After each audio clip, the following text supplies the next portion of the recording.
Ciao amici e amiche del segno dello Scorpione, benvenuti, io sono Angela e questo è Exoteric World, è così che mi trovate sui social. Questo è l'oroscopo settimanale dal 20 al 26 luglio. Prima di iniziare vi ricordo che è una stesa generica, prendete solo ciò che vi risuona di più, se volete potete integrarla col vostro ascendente per avere più informazioni.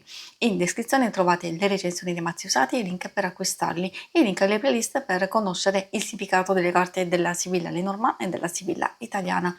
Vi invito a iscrivervi e abbonarvi al mio canale per sostenere il mio lavoro.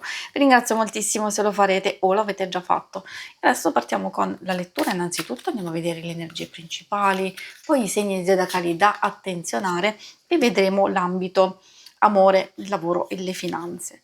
Partendo dall'ancora, che è sempre di buon auspicio perché l'ancora porta maggior sicurezza o comunque un raggiungimento e quindi può essere utile per sostenere ancora di più il nostro impegno, la nostra volontà, la nostra speranza. Oppure abbiamo bisogno di fermarci un attimino per equilibrare o riequilibrare le nostre stesse energie, trovare una fase sia di riposo ma anche di valutazione per poi ripartire nel modo giusto.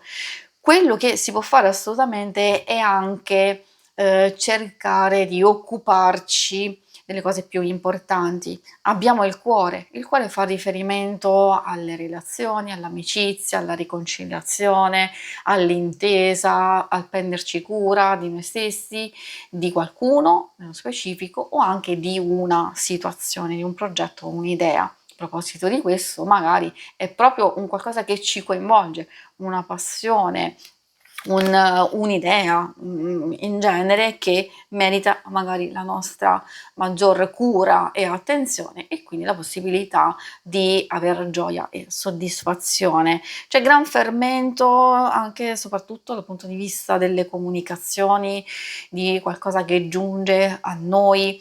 Ovviamente gli uccelli, parlando proprio di tutti i tipi di comunicazione, magari dobbiamo anche attenzionare le cose che possono portare agitazione, tipo pettegolezzi, delle sciocchezze, delle cose che ci possono far solo innervosire e che non servono a nulla, e invece altre magari informazioni che possono essere utili, quindi di fare un po' di opera di discernimento. I segni zodiacali da attenzionare sono principalmente quelli di acqua, cancro, scorpione e pesci, e troviamo anche un po' quelli di aria, gemelli, bilancia e acquario. E adesso procediamo con l'ambito amore. Ambito amore, vediamo coppia, relazioni più importanti, amicizia e famiglia, e poi vedremo i single.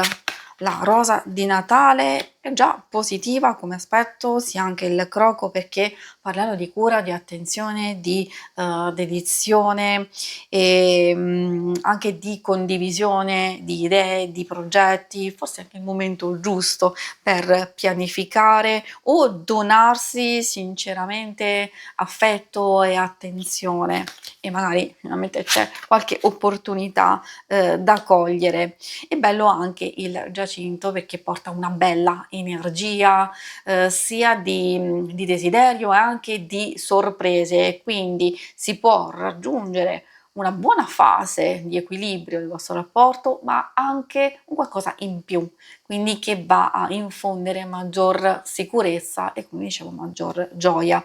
Per i single, cosa potrebbe darvi gioia effettivamente? Magari qualcuno che mostra attenzione, cura nei vostri confronti.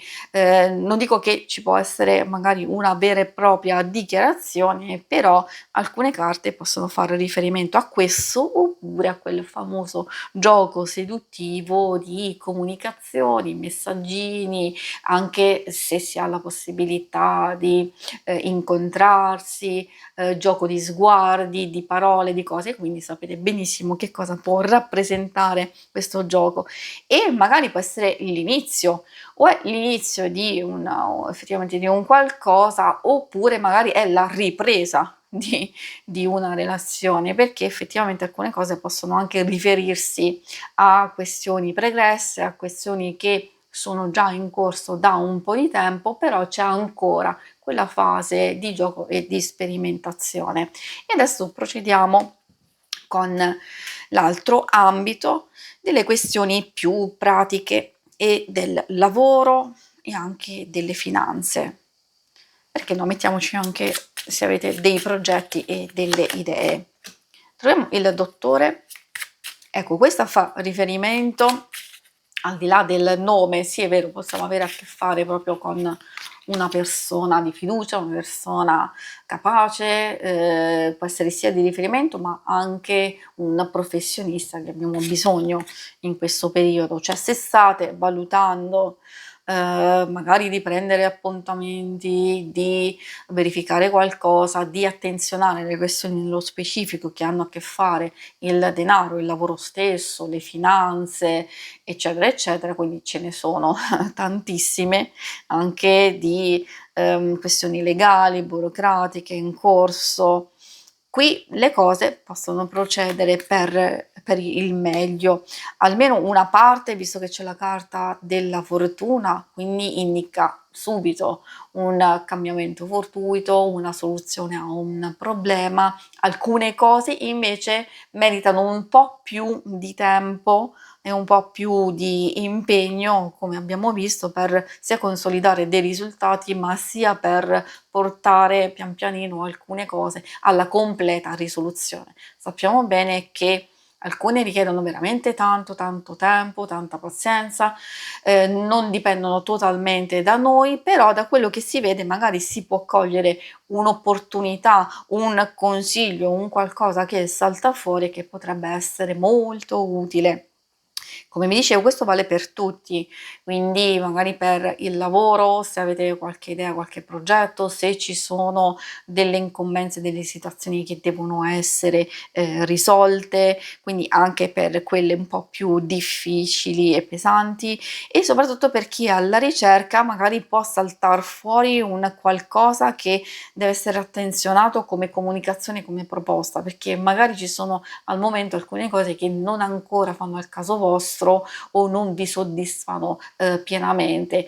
Magari possono essere interessanti, io consiglio con questa carta o di aspettare perché forse c'è qualcosa di più interessante per voi e di più giusto, di più adatto, oppure è un qualcosa che assolutamente deve essere scartato e quindi massima prudenza, massima accortezza in qualsiasi circostanza. Si conclude qui la lettura, vi ringrazio per avermi seguita. Se volete in alto a destra trovate il logo per iscrivervi al canale, mentre in basso trovate le schermate per vedere il vostro oroscopo mensile e lunare, quindicinale. Alla prossima, vi auguro una buona settimana. Ciao!